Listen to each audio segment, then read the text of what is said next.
yeah.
Please be seated. I do, thank you.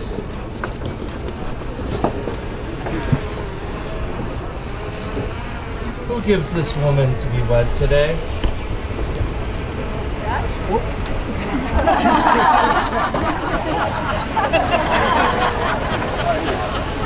Thank you, sir.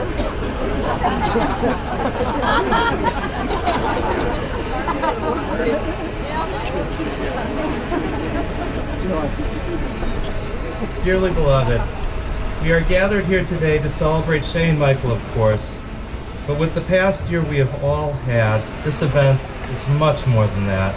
This weekend marks the epic reopening of our lives, as well as the beginning of Michael and Shay's life together. And we have Shay and Michael and their families to thank for that. It's no accident that each of you is here today, or that each of you was invited to be here, because each of you represents someone important in the individual and collective lives of Shay and Michael. You are all the people they wanted to share this joyous and debaucherous weekend with. This Cabos setting is simply perfect for an occasion that I know is not only monumental for the wedding couple, but for all of us who are lucky to know and love them as individuals. With that, I'd like to welcome you to this wedding, part 2, the search for more presents. I want to congratulate all of you for making it here today and surviving this weekend. I know on me it has been pretty tough, and we have had such a great time. This has just simply been first class, all the way. Everything has just been amazing this weekend. I think I've had the good fortune to meet all of you, or most of you here today at some point or another this weekend. But for those of you I haven't met, my name is Ryan Schultz. I checked the Jew Power Rankings this morning, and I am listed as Michael's third favorite Jew.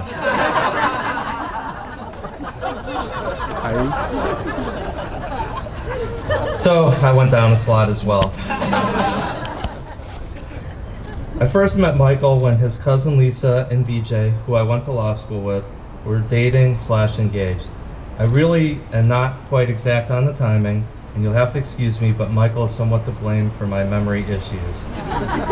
Anyway, we started hanging out a lot, friend groups melded, and at some point started asking me about my little cousin, and my much younger and much cooler cousin, Mikey.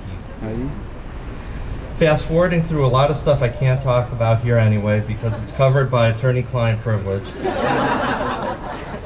We were out at a steak dinner, and he started telling me about a girl who was friends with some of his Chicago crew and that lived in Indianapolis that he was very, very excited about.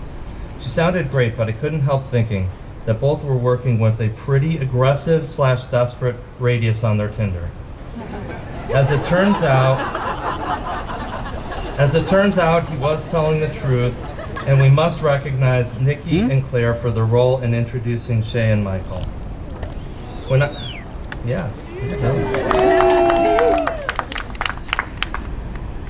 I first met Shay and got to know her, I could see why Michael was so excited. A beautiful, intelligent career woman who could also provide him much needed fantasy football help so that he wouldn't finish in last place for yet another year. That is the total package. And yes, this is the second time this has been brought up, but only to emphasize how little Michael knows about sports.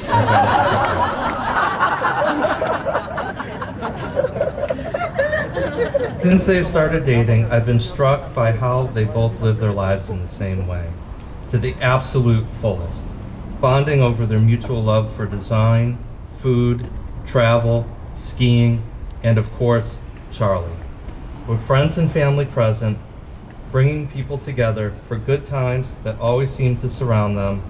Put simply, separately they are both fun people, but as a couple, the good times have only been magnified and multiplied, and all who know them have been the beneficiaries.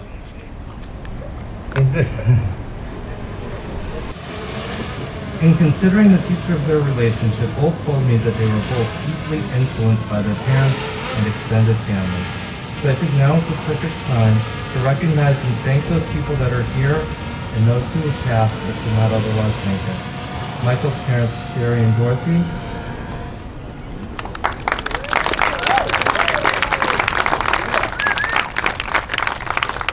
His grandparents, Stefan, Veresha, Yaja, and Joseph. Shay's parents, Janice and Grafton. And Shay's grandparents, Ruth, Ray, Sandy, and Sarah. As for what they've learned, Michael says that he draws on his parents' 40-year-plus marriage as a beacon of commitment and a lifetime partnership. Shay expressed that she's learned that she better get this right the first time.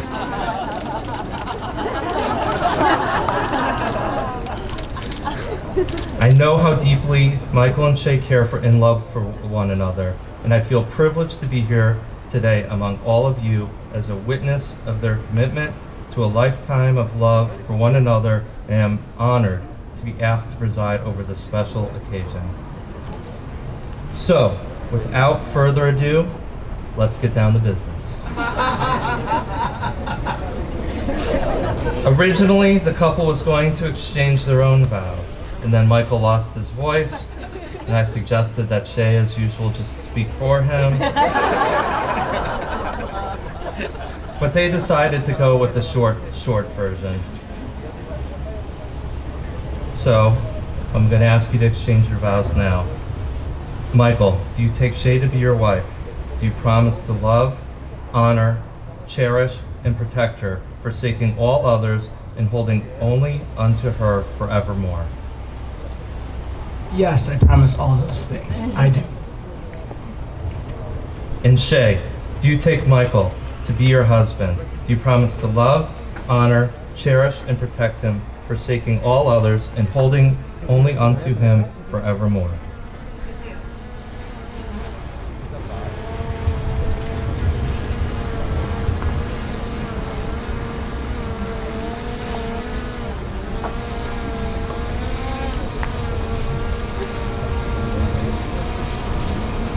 Michael and Shay will now exchange rings as a symbol of their love and commitment to each other.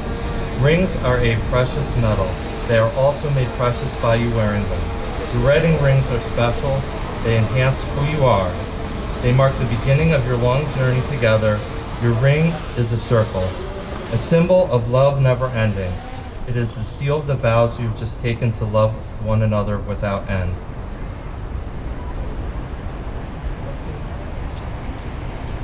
Michael, please place the ring on Shay's left hand and repeat after me.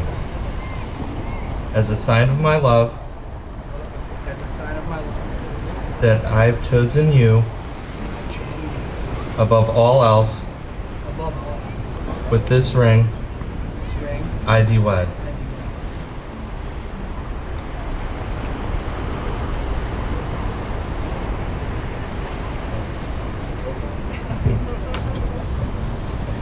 And Shay, please place the ring on Michael's left hand and repeat after me. As a sign of my love, that I have chosen you above all else, with this ring, I thee wed. To make your relationship work will take love. Continue to date each other. Take time to show each other that your love and marriage grow stronger with time. It will take trust to know that in your hearts you truly want what is best for one another. It will take dedication to stay open to one another, to learn how to grow together. You won't always see eye to eye, and not just because of your extreme height differential.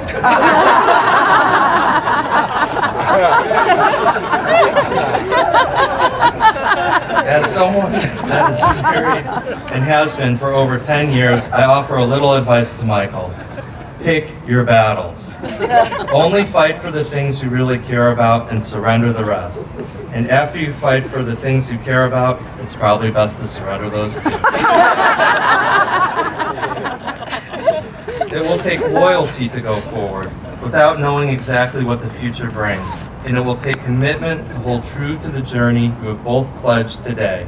And everyone here will be there for both of you to meet the challenges that the future will certainly bring.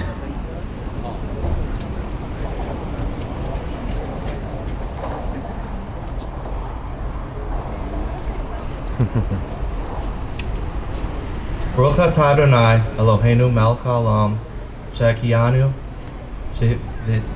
v'higianu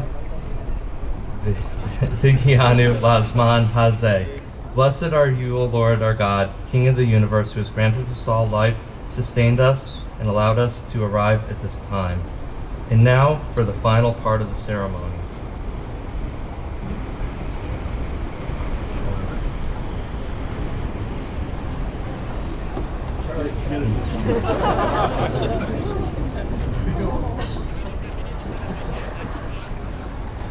We're going to have Michael break a glass.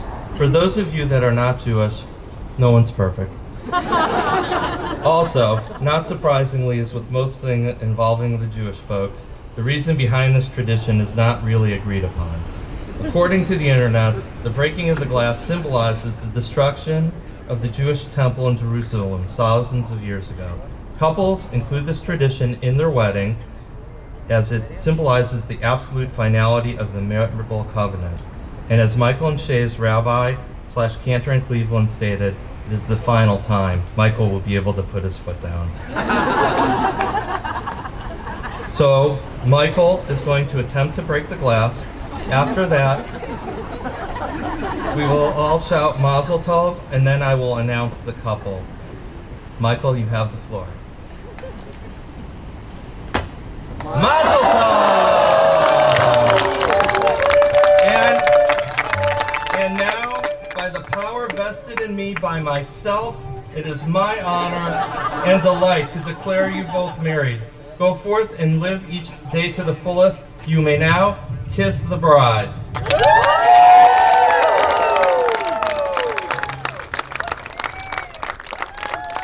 Ladies and gentlemen, please allow me to present Mr. and Mrs. Malachowski.